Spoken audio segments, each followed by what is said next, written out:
Welcome to Blueprint IoT.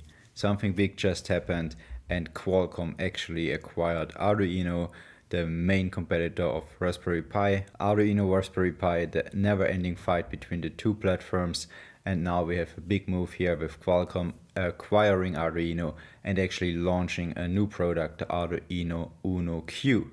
In this video I will not talk about the details of the takeover, but we will take a close look on the Arduino Uno Q, how it compares to the Raspberry Pi and how it compares to all the other Arduino models and what are the features. So let's dive right into it. First things first, the main connector and actually the only connector is a USB Type-C port up here in the left corner. This is like the universal connector where you connect everything to it. We will go into the details of the interfaces in a second, but let's take a look on all the other features. One feature that is still here and we know from the other Arduino Uno models, the latest R4 models, is the LED matrix. Kind of like a gimmick, but still something you keep with this model, and there are actually quite some use cases. Also there's already a dedicated built software module for a weather station where you can animate the current weather situation on the LED matrix, so definitely they keep playing around with this matrix. Next up are the Arduino Uno headers. Those are still the same, they're still compatible to all the other shields and stuff, so that's quite nice to see this being backwards compatible.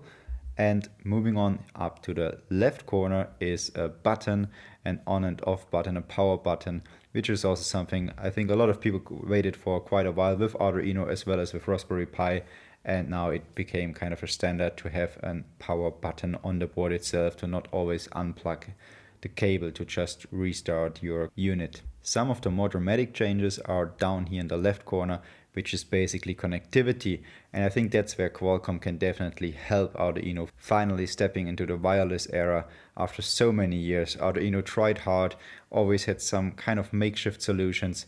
Feel free to check out my video about the latest Arduino Uno R4 Wi-Fi, where they just basically bolted on a ESP32 for the Wi-Fi connectivity. But now you can see here the Wi-Fi chip itself is right on the board, and also the antenna is finally integrated into the board and not bolted on with the ESP32. So Wi-Fi and Bluetooth capabilities are built in, the antenna is in the board, so connectivity wise I think we finally arrived in the current and latest century of connectivity. Some of the more drastic changes and basically the biggest change ever for Arduino is right here in the middle. They integrated a processing unit, so we are finally basically moving towards what Raspberry Pi is doing from the beginning. But actually Arduino created something very special here. We will come to this in a second, but obviously we have here a processor from Qualcomm, so obviously the first product that's incorporating the new owner's chipsets already. Quite an old one, used in smartphones before, but most likely enough for many applications. So with this new brain, Arduino is stepping in a whole new dimension of what the platform can actually do. But besides that, there are some more changes. On the downside of the Arduino Uno Q, we have some new high-speed headers. Whatever that means in detail, we will figure out as more products and accessories will come to the market and we can see how we can actually utilize them. Besides that, something very special is here, what's totally different from Raspberry Pi. We have a microcontroller on the board right here, an STM32 actually, so quite a known chipset, but that's something very unique that we have on the same board, a processor and also a microcontroller. Besides all those changes, something new was added as well, which is right here. It's a built-in storage unit with 16 gigabytes of storage, so you have no need for SD cards whatsoever, but also you're then kind of limited to the 16 gigs. But before we get into the nitty-gritty details of the performance and how those boards compare, I think very interesting is to compare the two worlds between the microcontroller and the microcomputer, which Raspberry Pi was doing from the beginning, and Arduino so far sticking with the microcontroller. So those are two separate worlds. In case you're interested in detail, what is the difference, what is the benefit, and thereby also why it makes sense to combine them maybe, check out our previous video about the difference between microcomputers and microcontrollers. But let's take a brief look on the history so far. Arduino always had the Arduino Uno. The R3 is the model I started with, so pretty basic, but it could do already a lot of things, basically enough for all the maker projects you did back then, before all the image processing and stuff became a topic. There are other boards in the microcontroller world, for example the ESP8266 or the ESP32 from Espressif, very well known boards these days, very cheap and very small and very well connected. Meanwhile, on the other side, Raspberry Pi was always there with the microcomputer, starting with the Raspberry 3 or 3B Plus, but I think that's kind of the model that was really powerful enough to do a lot of stuff. Then they came out with the Model 4, what you can see there, but also many other models are available, and also there are other competitors available, like replicas, but like the Banana Pi, but also Intel and a lot of other players brought out boards through the years. Eventually, Raspberry Pi made a move into the microcontroller world, as there are many applications where you have advantages of actually using a microcontroller, but also you simply don't need the whole form factor, the whole connectors and the whole power of a microcomputer, and they eventually brought out the Raspberry Pi Pico. These days they already have the Raspberry Pi Pico 2. There's also a Wi-Fi model and Bluetooth model available for each generation, and very special here, very different what Raspberry Pi is doing here compared to what Arduino is doing. Raspberry Pi actually developed their own chip. So the microcontroller chip itself is not something they just buy and build something around. They designed their own chip and it's dedicated for the product. And I think the Pico is thereby a really nice product, really end-to-end, works out of the box, something that's way superior, I would say, from this perspective compared to an Espressif chip, where you basically have the chip from Espressif, but not the breakout board or the whole board available from Espressif. Yes, you have the dev kits, which are usually quite expensive, but if you buy it on the aftermarket, you can get whatever the provider is doing there, while Raspberry Pi is just having the whole end-to-end product available for a very good price-wise comparable to the ESP32. So while this happened and Raspberry Pi moved into the microcontroller space, it was not a complete shift. Arduino, in the meantime, sticked with the microcontroller world, launched the Arduino Uno R4 Minima just recently, and also the Uno R4 Wi-Fi, or not so long ago, with the LED matrix we just saw, and you can also see the ESP32 bolted on there with the antenna in the ESP32. I think this was already like a good step for Arduino forward, like performance-wise, quite some improvements, even though very strange connectivity-wise. In case you're interested, also there we have a comparison video available about the Arduino Uno R3 and R4 Minima and Wi-Fi. In the meantime, Raspberry Pi launched new models. Latest model is the Raspberry Pi 5. We also have it as the 500 Plus module with it all integrated in a keyboard, but was just launched like a couple of weeks ago. So another step into the microcomputer world, basically more and more building towards a full desktop computer. Performance-wise, chips just improved so much with the performance, so you can basically use it for your everyday tasks as your desktop computer. Nevertheless, Raspberry Pi kept the GPIO headers and kept the connection to the maker world, and that's still the main use case, I would say, the main target demographics for Raspberry Pi. Eventually, what happened just now with the Arduino Uno Q is Arduino created this new in-between field, which simply wasn't there before. So Arduino not just created this field, they moved into it, and they are basically the only supplier at the moment with something in this space that is like widely available with the Arduino Uno Q4. So they combined both worlds, the microcontroller world and the microcomputer world, in one product. So it's basically like having a Raspberry Pi 5 and having then a Raspberry Pi Pico bolted right onto the same board. In the Raspberry Pi world, you would need to connect those two with some sort of bus communication, whatever. And with the Arduino Uno Q, you have everything in one board. So quite an interesting platform, but let's get into the details of it to figure out if it's really comparable to Raspberry Pi 5 or where we actually locating this product.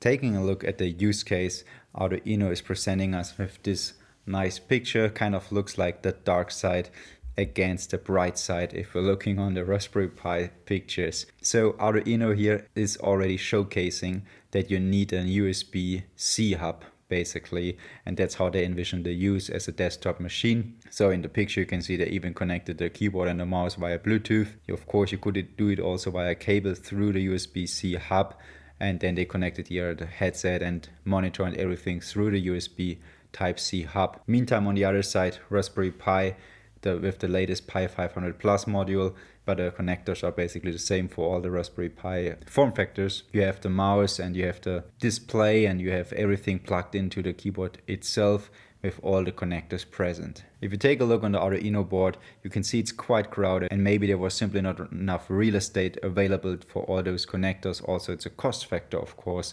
and the price point actually is quite good with the Arduino. So that might be all the reasons, but even Apple, I think, learned over the years that removing connectors is not really appreciated by people, especially not by pros.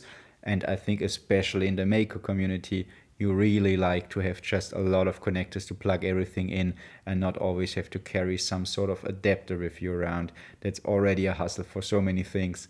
So I think, yeah, the more connectors are here definitely the better approach. Nevertheless, yeah, is the workaround with the USB Type-C hub. Taking a closer look on those connectors, just an example here from the Pi 400 model, I think. You have the GPIO header available with the 40 pins. You have a micro SD card slot. Arduino is kind of advertising that you don't need an SD card because you have the 16 gigs built in. I think it's a nice start, but many use cases you just want more. You maybe want to connect a camera, take a lot of pictures, whatever. So I think, yeah, 16 gigs is quite limited, and not having the SD card slot for easy extension makes it difficult. Also, the Raspberry Pi comes with two micro HDMI connectors, so you can basically connect two 4K displays with the latest models.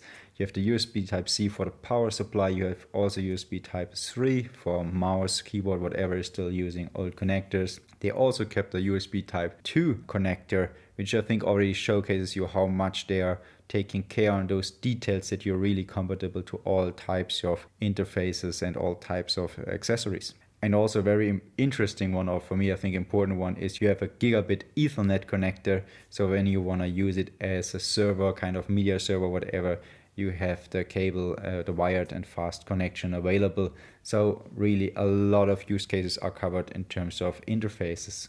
The Raspberry Pi 5 in the B form factor is most likely the most widely used one, and you have the same connectors. They are just arranged a little bit differently. Actually, you have even more connectors. You can connect the camera, actually two cameras with two flatband connectors, and you can also connect the display or touchscreen display with flatband connector additionally. So really, like, connectivity wise, like, it's a dream. And I really like good connectivity, wireless and wired one, because I think that's what IoT is all about. And Arduino here really taking like the minimum approach here with the one and only USB Type-C connector. While we're looking at those two platforms side by side, let's take a quick comparison of the two. Because looking here, we have the 16 gigs onboard storage. Obviously the Raspberry Pi has everything you want based on the SD card. Basically, also there is a PCIe Express connector where you can connect the SSD right as a shield for the Pi. So I think storage wise, it's cool to have onboard storage, but the Pi is definitely more extendable in terms of storage. Looking at the RAM, Arduino launching now the 2 gig RAM version right now. The 4 gig RAM version will be available soon. So that's, I think, quite sufficient RAM. Meantime, Raspberry Pi had this 1 gig configuration with the Raspberry Pi 3 Plus, and then moved on to higher RAM levels with every iteration, basically arriving now with configurations up to 16 gigabytes of RAM. So that's significantly superior and actually quite useful for many use cases, especially when you talk about a lot of image processing, video streams and stuff like this going on, or also used as an everyday desktop computer. You're really glad about those high RAM options. Taking a look on the processor, and it's actually a 4 times 2 gigahertz processor using an ARM architecture. So the Cortex is still an ARM one, and it's an A53. That's actually quite an old architecture. Like a Raspberry Pi used a similar one in the past, I think 2 generations ago, depending how you count. And there it was used with a little bit of a lower clock speed, but still similar Cortex.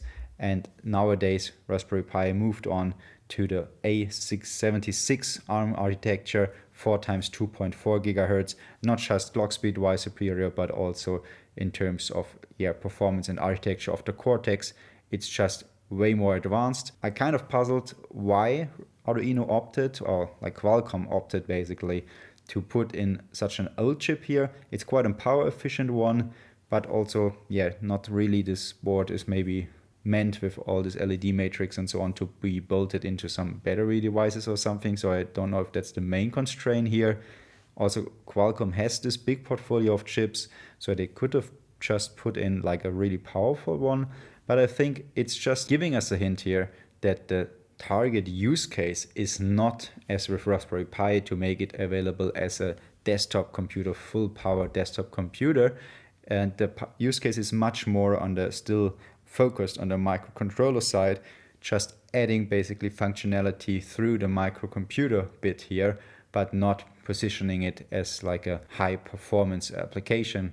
Talking about the application, it's worth mentioning that Arduino also launched a new app lab, they call it, where you can basically put different code snippets together in a very modular way. I think it's quite a cool approach here, a little bit like maybe Node-RED is comparable to this on the Pi side, but still very different concept, but the same modularity maybe, but more like really code-based. So I think that's a really interesting approach here. And of course, they are capitalizing on this fusion between microcontroller and microcomputer, because before you had always to connect your Arduino to a computer and use the Arduino IDE to program it basically, then transfer it, and then you could have it run standalone. Now you can do all this on the very same device. As you saw in the picture before, you can just connect it to a monitor, mouse, keyboard, and you can just basically write your code and deploy it right from the device that you're actually already working on. So this fusion is quite interesting. You can still connect it to your computer and just transfer the final code to your microcontroller part of it.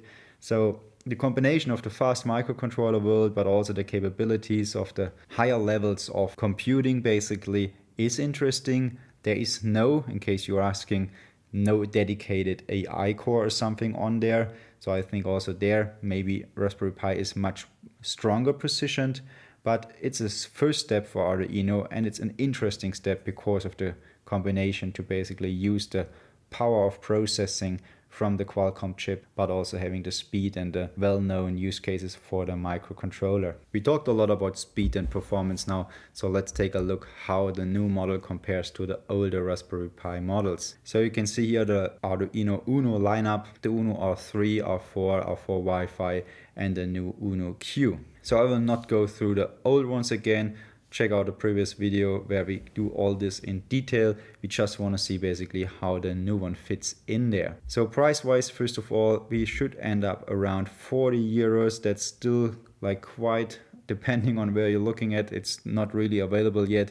I found prices between like 39 and but also 66 for some very well-known traders basically. So I guess it's still something that needs to be figured out a little bit, but still I think it's a very reasonable price point. Thinking about Raspberry Pi starting way higher, even with the lower performance models, and the high performance models for Pi with the 16 gigs RAM and so on can go above 100 euros. So obviously that's lower performance, but you get a microcontroller at the same time and the LED matrix and so on. So I think 40 euros is quite a reasonable price point. Looking at the interfaces, they kept all the interfaces, also the lately added CAN bus interface is still there. Logic level obviously the same. Power supply wise, something changed, quite interesting.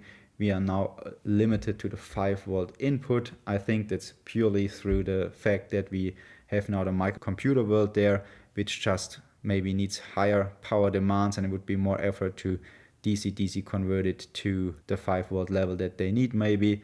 Also Raspberry Pi, to be fair here, is using only 5-volt inputs. It was always a USP of Arduino to have this wide input range power-wise. Looking at the GPIOs, we still have the 14 digital GPIOs and the 6 analog digital converters or analog GPIOs. To be correct here, all the digital or all the analog pins can be used as digital ones as well, not just here, also for the R4 this was the case already. In terms of DACs, in terms of digital analog converters, we actually moved on to 2 digital analog converters, something Arduino did not advertise at all. Actually quite hard to find the pinout at all. It's just in a data sheet. They're not advertising anything in terms of how many GPIOs are available on the website itself, but according to the data sheet and the pinout in the data sheet, it should be now 2 digital analog converters, which is interesting. I don't know if there was a huge need from the community, but at least something new here also on the, let's say, on the hardware, on the maker side. The most interesting bit down here, I think, is in terms of performance. Taking a look again on the R3 to R4, there was a huge improvement with from the 60 MHz to the 48 MHz, and especially storage-wise from 32 kilobyte of storage to 256, and also in terms of SRAM from 2 kilobyte to 32 kilobyte. That was a huge improvement, because there was always a problem with the old models, like you had some like not very efficient code, maybe you had a lot of comments in there or whatever, and you ran out of storage, and then you had to think about what to strip down on your code. I think the big jump here was really appreciated, but now we went even more crazy with a 160 megahertz processor here, so tripling the frequency or the clock speed, a crazy step here, and even 10 times more than the original model here. And storage wise, it just went totally insane with 2000 kilobyte, 2 megabyte of storage and 786 kilobyte of SRAM storage. So that's just a crazy explosion of performance, and due to the STM32 in use here compared to the Renesas chip before. Incredible performance. I think you will not have any wishes open, not any use case that you can't do because of performance issues. In case you're wondering what SRAM actually is, make sure to check out our video about RAM and different types of RAM storage. Actually quite an interesting topic or rabbit hole to go down. Last but not least is the wireless connectivity, and actually something big changed here. Wi-Fi wise, we have the connectivity given as well as with Bluetooth, but in terms of Wi-Fi, we transitioned now from the 2.4 gigahertz band, which is still there, but added the 5 gigahertz band here as well. The limit before was simply due to the reason that the ESP32 was used for the Wi-Fi connectivity and Bluetooth connectivity, and this one comes only with 2.4 gigahertz band. Moving on to the 5 gigahertz band, it's pretty cool, because I think not just that you many home Wi-Fis, maybe you only provide the 5 gigahertz these days, but also if you have a hotspot with some phones, no matter if it's Android or Apple, like Android has a bit more settings available, but sometimes it's just a 5 gigahertz hotspot. I think it's just very convenient to add the 5 gigahertz band here. For the microcomputer, yes, Raspberry Pi had it all along, but for the microcontroller world, having the 5 gigahertz band available is definitely something superior, especially compared to the ESP32 as a standalone board. So I guess that was quite a long video about all the things that changed. Obviously, I did not cover everything. I did not talk at all about the takeover and what it means for the community and so on. Maybe that's worth another video, but I think those are all the information you need to judge for yourself if it's worth buying one, and to start thinking about use cases that this new platform, this Fusion platform, provides you. Thanks for watching, and let me know down in the comments what kind of use cases you think about and what's your opinion about this new board. These days it feels like we have so many options available on Raspberry Pi and Arduino side. So I'm kind of puzzled what is the best board to use for which use case. So let me know your opinion, and see you in the next video. Bye.